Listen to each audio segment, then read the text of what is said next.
Alam mo ba na gamit ang SSS Quick Card na niregister mo sa Union Bank mobile app, pwedeng-pwede ka nang makagawa ng iba't ibang mga transaksyon.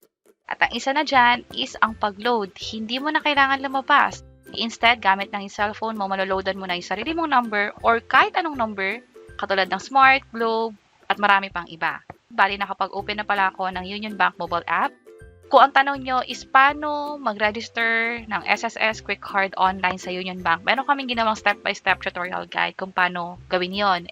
And pwede nyo i-check yung tutorial video sa link sa baba. Or at the end of this video, ilalagay namin yung video link din kung paano nga ba mag-register sa Union Bank online gamit ang SSS Quick Card. Ngayon, nakapag-login na ako sa Union Bank mobile app. Tap ko lang tong buy load. I-enter ko dito yung cellphone number na gusto kong loadan. Tap ko yung next.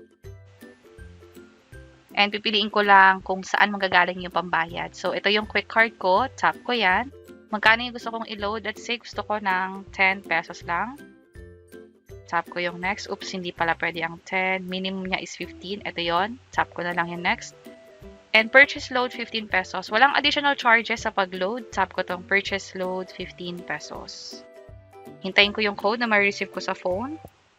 By the way, ito yung isa kong phone kung saan login kasi yung phone na yon sa Giga Life. And currently, ito yung 6 pesos na load ko. Let's see kung madadagdagan to after nung ginagawa nating pag-load. Andito rin yung code. So, i-enter ko lang dito.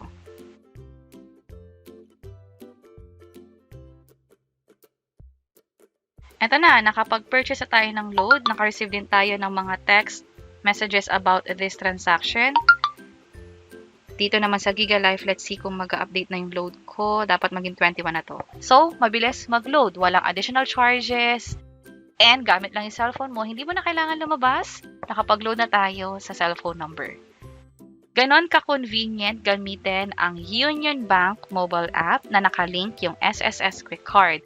Bukod pa sa pag-load, pwede ka mag-send money, receive money. Kung may inaasahan kang padala from Western Union, pwedeng-pwede yan. At may ginawa na kaming hiwalay na tutorial videos from Western Union, diretso na sa bank account mo sa SSS Quick Card na pwede mo ring i-withdraw. At marami pang iba rito katulad ng pay bills, deposit check, at lahat ng to pwede mong i-check gamit yung Union Bank mobile app na nakalink ang SSS Quick Card.